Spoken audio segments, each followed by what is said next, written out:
चलिए स्टूडेंट, तो चलते हैं क्वेश्चन नंबर 5 पे। क्या है? Check whether 6 to the power n can end with digit 0 for any natural number n। ठीक है, तो ये वाला क्वेश्चन हमने एग्जाम्पल में भी किया था, बट कोई बात नहीं, फिर से कर लेते हैं। इंपॉर्टेंट क्वेश्चन है थोड़ा सा। तो अभी 6 to the power n end होना चाहिए 0 से। तो वो तभी हो सकता है, इसका कॉन्सेप्ट क्या है, वो तभी हो सकता है जबकि 6 के प्राइम फैक्टराइजेशन 2 और 5 हों, दोनों हों। उसमें से एक भी अगर मिसिंग है तो बात नहीं बनने वाली है। ठीक है, तो दोनों ही होना चाहिए। तो अब यहाँ पे मुझे पता है, देख के ही बता सकते हैं। As a tenth, as a class 10th students you can tell is by seeing this one. 6 का प्राइम फैक्टराइजेशन क्या हो जाएगा? 2 और 3 हो जाएगा। ठीक है, तो अब हम इसको, थ्योरेटिकल क्वेश्चन है, प्यार से थ्योरी लिख देंगे, हो जाएगा ये। ठीक है, तो चलिए लिखते हैं। If 6 to the power n ends with 0, ends with 0, it must have prime factor, prime factor 2 and 5 both। ठीक है, लेकिन यहाँ पे but here 6 to the power n मतलब क्या? 2 into 3 to the power n। तो हमें 5 तो दिखा नहीं, तो यही चीज़ हम लिख देंगे, बस हमारा काम खत्म। So we can see 5 is not prime factor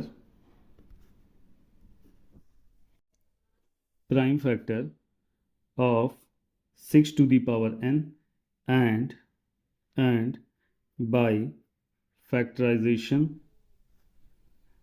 by fundamental theorem of arithmetic, by fundamental theorem of arithmetic,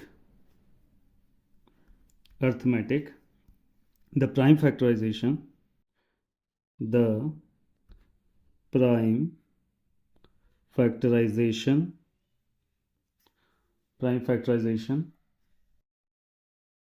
of each number is unique। ठीक है, so hence 6 to the power n cannot end with digit 0। ठीक है, digit 0 for any natural number n। ठीक है, बस ये theory आपको लिख देनी है। Thank you.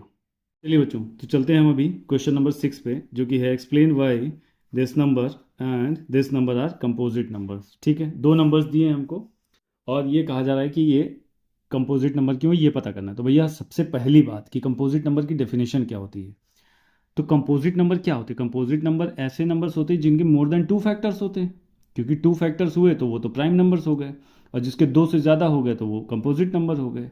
तो अब मुझे ये दिखाना है कि ये वाला नंबर, इसके जो है 2 से ज़्यादा फैक्टर हैं। तो एक तो हमारे पास 1 है, क्योंकि 1 दुनिया में हर किसी नंबर को काट सकता है। ठीक है, अब इसकी बात कर लेते हैं, इसमें क्या मुझे 2 फैक्टर्स मिल जाएंगे कि नहीं। ठीक है, तो प्राइम फैक्टराइजेशन का सहारा लेंगे। चलते हैं, देखिए 7 इंटू 11 इंटू 13 प्लस 13 क्या हो जाएगा?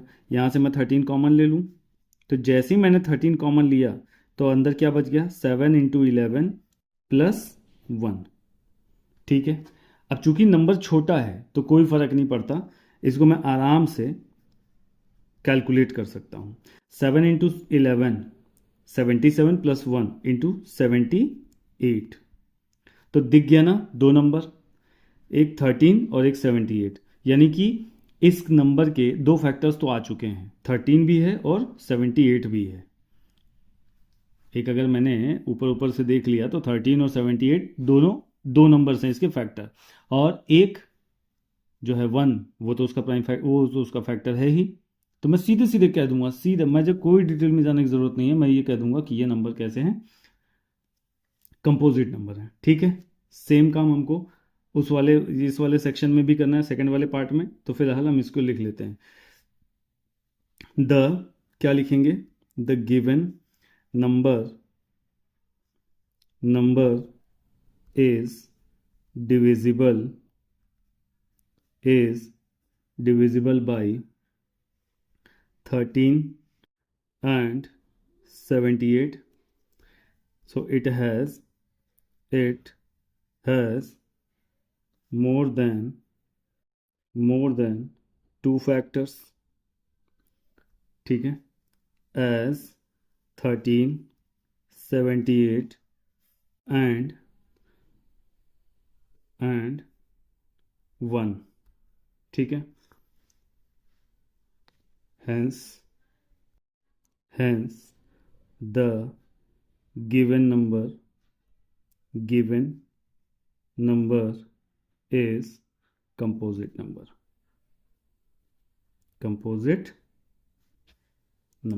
ठीक है, अब हमारे पास दूसरा सेक्शन आ गया। दूसरा सेक्शन क्या है, ये वाला था जो इसका सेकंड पार्ट था। 7 into 6 into 5 into 4 into 3 into 2 into 1 plus 5। तो ये भी सिमिलरली ये भी वही होगा।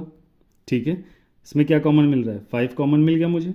जैसे ही 5 कॉमन मिला, 7 into 6 into 4 into 3 into 2 into 1 plus 1।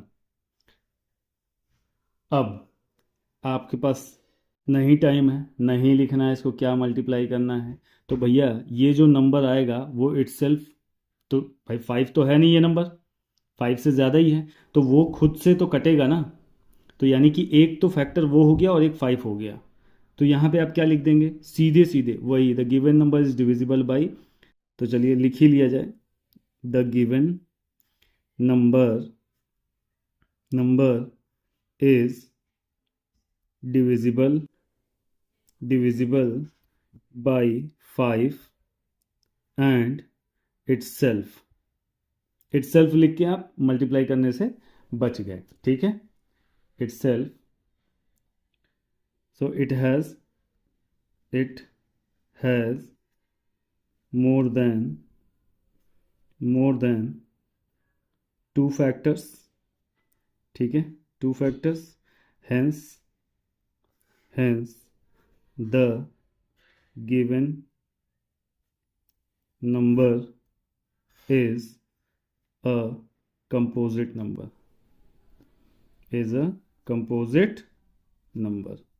बस, चलिए बच्चों, तो हम स्टार्ट करते हैं क्वेश्चन नंबर 7। ठीक है, there is a circular path around the sports field, यानी कि एक सर्कुलर पाथ है कहाँ पे, स्पोर्ट्स फील्ड में। Sonia takes 18 minutes to drive 1 round. अच्छा, एक कोई लेडी है सोनिया जो कि एक राउंड लगाने का 18 मिनट्स लेती है, और दूसरा रवि टेक्स 12 मिनट्स, ये भी एक राउंड कंप्लीट करता है। ठीक है, ड्राइव करके, तो 12 मिनट्स लेता है। Suppose they both starts at the same point at the same time and go in the same direction, after how many minutes will they meet again at starting point. इस question को जरा हम समझते हैं पहले। ठीक है, ऐसे ही मैं सॉल्व कर दूं वो तो ठीक है, लेकिन थोड़ा समझते हैं, बड़ा इंटरेस्टिंग क्वेश्चन है। लेट्स से ये एक पार्क है और उसमें सर्कुलर ट्रैक है ये। ठीक है, यहाँ से चलना शुरू किया। सबसे पहले सोनिया चली। लेट्स से इन लोगों ने स्टार्ट किया 10 बजे। ठीक है, 10 AM पे इन लोगों ने स्टार्ट की ड्राइव। अब पहले सोनिया की बात करते हैं। सोनिया चली, एक एक राउंड कंप्लीट करने के लिए उसने कितना टाइम लिया, 18 मिनट लिया। तो ये जाके यहाँ पे पहुंची होगी 10:18 पे। फिर चली होगी दोबारा, तो ये अभी दोबारा कितने बजे पहुंची होगी, 10:36 पे। अब दूसरी तरफ रवि के लिए भी वही ग्राउंड है। अब रवि क्या कर रहा है, रवि ने भी लेट्स से 10 बजे स्टार्ट किया, तो ये जब एक राउंड चला तो ये तो 12 ही मिनट में पहुंच गया, 10:12 में। फिर दोबारा गया तो 10:24 में। तो जरा देखिए 10:12 पे जब ये पहुंच गया होगा तो सोनिया कहाँ रही होगी, कुछ थोड़ा पीछे रही होगी, पीछे रही होगी, है ना। तो सिमिलरली अभी इसने 10:24 पे ये दोबारा पहुंचा, फिर ये तीसरा राउंड ले लेगा। अभी जब ये तीसरा राउंड लेगा तो 10:36 AM पे ये फिर से स्टार्टिंग पॉइंट पे होगा और 10:36 पे ही ये भी होगी। तो इट मीन्स कि अब हमारे पास आगे जाए जैसे भी, अब हालांकि एनसीईआरटी में तो एक ही क्वेश्चन है, बाकी आपके साइड बुक RS और RD में ऐसे ढेर सारे क्वेश्चंस हैं। तो हमको बस ये समझना है कि जो हम नंबर खोज के लेके आने वाले हैं वो जो नंबर्स हमारे पास गिवन है उससे बड़ा है या उससे छोटा होने वाला है। तो अगर बड़ा है तो हम एलसीएम ले लेंगे और छोटा रहेगा तो एचसीएफ ले लेंगे। सीधी एकदम सिंपल फंडा है इसका, ठीक है। बड़ा अगर रहने वाला है तो एलसीएम लेंगे और छोटा रहने वाला है तो एचसीएफ। अब देखिए जैसे मैंने क्या किया, 10 बजे मान के चला था मैं, तो 10 बजे से जब स्टार्ट किया तो अब ये नंबर पीछे तो आने वाले नहीं हैं, यानी कि इसके ऊपर ही जाने वाला है। 10 बजे के बाद ही ये दोनों कभी स्टार्टिंग पॉइंट पर मिलेंगे। तो इट मीन्स कि यहाँ पे हमको क्या चाहिए, एलसीएम की रिक्वायरमेंट होगी, ठीक है। इस वीडियो को आराम से देखिएगा, इसका कॉन्सेप्ट समझ लीजिएगा, एक कॉन्सेप्ट पे सारे न्यूमेरिकल्स लग जाएंगे, ठीक है। कोई ज़रूरत नहीं है कि आपको वर्ड प्रॉब्लम में लीस्ट नंबर या ग्रेटेस्ट नंबर, मैक्सिमम नंबर, ये सब खोजने की कोई ज़रूरत नहीं है। सिर्फ और सिर्फ ये कॉन्सेप्ट याद रखिए कि जो नंबर हमको ढूंढ के लाना है वो इनसे डिविजिबल होने वाला है या इनसे बड़ा होने वाला है, इनका मल्टीपल होने वाला है, तो अपने आप वो एलसीएम हो जाएगा। इनसे छोटा होने वाला है, इनको डिवाइड करने वाला है, इनका फैक्टर है, तो वो इनका तब हम एचसीएफ निकालेंगे, ठीक है। तो अभी बात समझ में आ गई, यानी कि इस तरह के जितने भी क्वेश्चंस होने वाले हैं वो सारे हम क्या करेंगे, एलसीएम से सॉल्व करेंगे, ठीक है। तो चलिए अब सॉल्व कर लिया जाए, लिख लिया जाए इसको थोड़ा सा, इसकी थ्योरी। तो क्या है, तो लिख लेते हैं, the required minutes to meet them again at starting point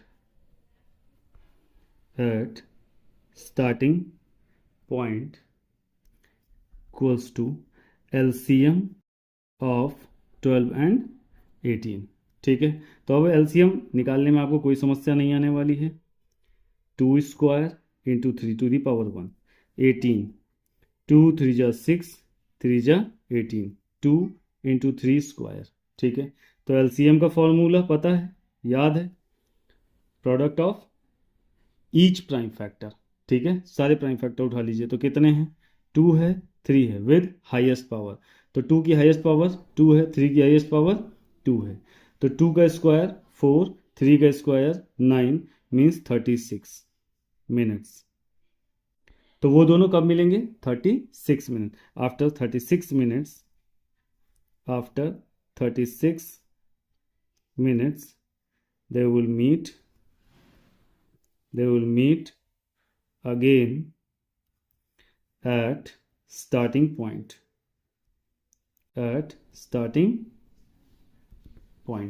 ठीक है।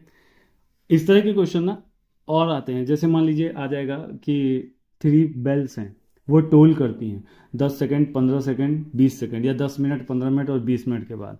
तो उसमें क्वेश्चन में रहेगा कि अगर 7 बजे बजी एक साथ तो फिर दोबारा वो कब टोल करेंगी। तो अब देखिए 7 बजे अगर वो टोल कर रही हैं तो दोबारा टोल करने के लिए 7 बजे के बाद ही तो टोल करेंगी ना, ऐसा तो है नहीं 5:30 बजे टोल कर जाएंगी। तो इसलिए अब इस क्वेश्चन से हमको समझ में आ गया कि जो नंबर आने वाला है वो 7 बजे के बाद ही है, यानी कि उनसे बड़ा है। तो अभी हमको क्या निकालना रहेगा, एलसीएम निकालना रहेगा। सिर्फ ये कॉन्सेप्ट ध्यान रखिए, आराम से सारे क्वेश्चंस लग जाएंगे। Thank you so much. Exercise 1.1 complete हो चुकी है, अब हम चलेंगे एक्सरसाइज 1.2 की तरफ। Thank you so much.